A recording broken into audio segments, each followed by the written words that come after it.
So let's talk about the 5 things that the Bible says we should do with money. Now, there's a whole bunch of them, but if you do these 5 over a couple decades, 100% of the time, you will get results that will blow your ever-loving mind.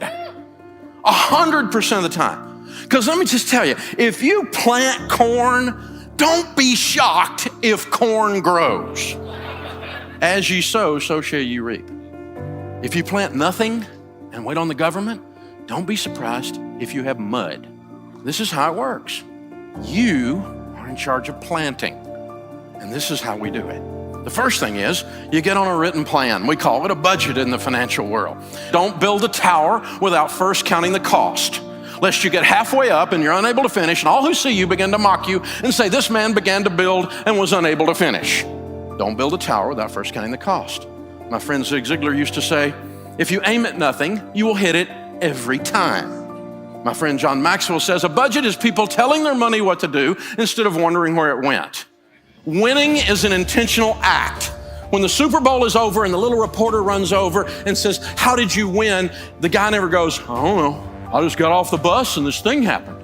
Getting to the Super Bowl is an intentional act over decades of developing your skill. No one accidentally grows a bumper crop unless it's weeds. No one. So plant something, control the process, control the controllables, write it down.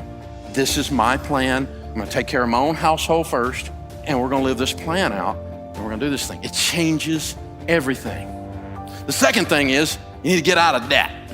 Now, we knew Dave Ramsey was gonna say this.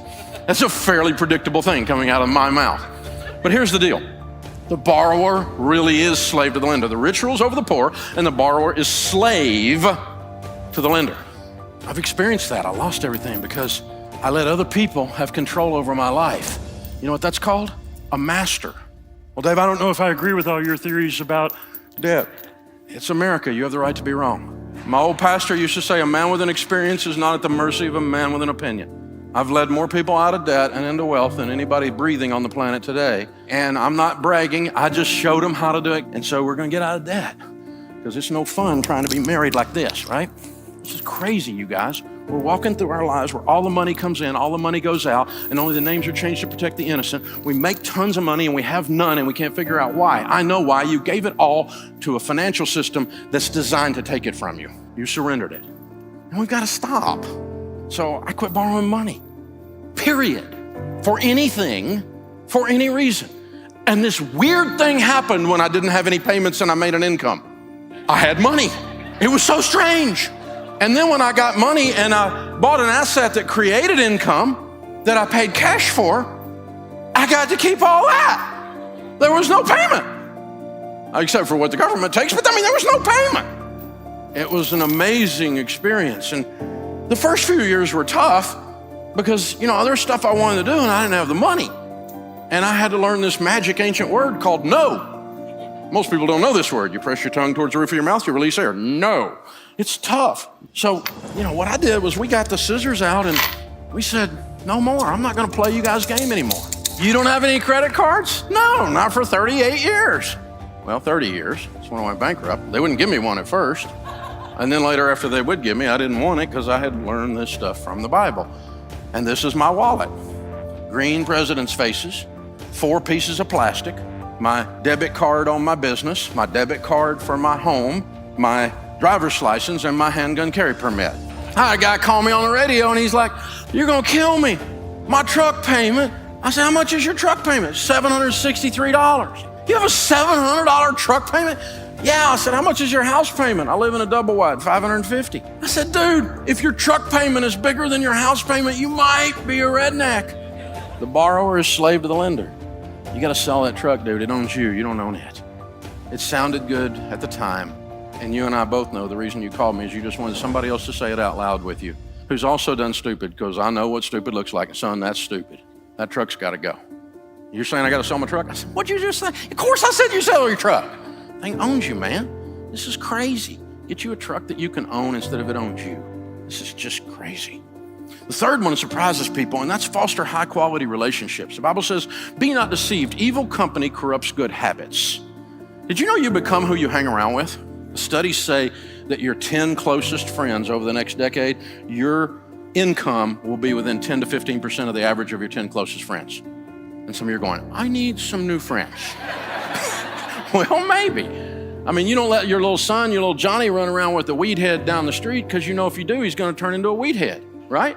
He comes home talking language we don't talk in our house. You go, where'd you pick that up? Because you didn't pick it up in here. You become who you hang around with. Be not deceived. Evil company corrupts good habits.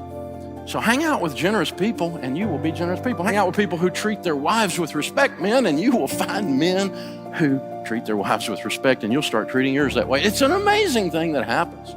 It's a weird thing that happens. So choose carefully. Now, I'm not talking about being nice to someone or snubbing other people. I'm nice to anybody. I love people. I love people that are wrong even. I love people, okay? But I'm talking about my crew, the men in my life that shape my language, the men in my life that impact my spiritual walk, my generosity, my thinking in business, and my acumen. Who are the men in my life that are doing that? Ladies, the same thing for you. You're gonna become who you hang around with. The next one is save and invest. See, if you don't have any payments and you got a plan, the first thing you're gonna wanna do is save and invest, because in the house of the wise are stores of choice food and oil. And the rest of that proverb says, and a foolish man devours all he has. If you spend everything you make, biblically speaking, you're a fool. But I have been a fool, big red arrow, fool, fool, fool. I know what being a fool feels like. It feels like being broke, because I spent everything I made. Because I've always been able to make money, I just wasn't able to keep it. I always thought I could out-earn my stupidity. And I tried it for a long time, it doesn't work. Save and invest. You're saving for an emergency fund first. Save 3 to 6 months to get ready for maybe something like a rainy day. Right? Man. I mean, what if you had no payments and a big $20,000 emergency fund in 2020 happened? Or what if you had $20,000 in payments and no money for emergencies in 2020 happened? Do you have two different results? The answer is yes. In the house of the wise are stores of choice food and oil. And then that leads you to the position to be incredibly, outrageously generous. It's hard to be generous when you're broke. You can be generous and smile and open the door for somebody. But I'm talking about writing a check to feed hungry babies. I'm talking about buying a single mom a car. I'm talking about you can reach over and pay somebody who's struggling's light bill through the end of the year. I'm talking about outrageous, even sometimes spontaneous generosity. And you can do that if you're not broke. And if you've got your stuff taken care of at home. If my light bill is paid, I can help somebody. If I'm still fretting over here, I don't even see them. So I want you to try this next time there's a holiday, maybe Easter or Thanksgiving or something like that, and you're driving to grandma's house with the kids. Now you're gonna go have a big feast that day, but on the way, I want you to do something crazy.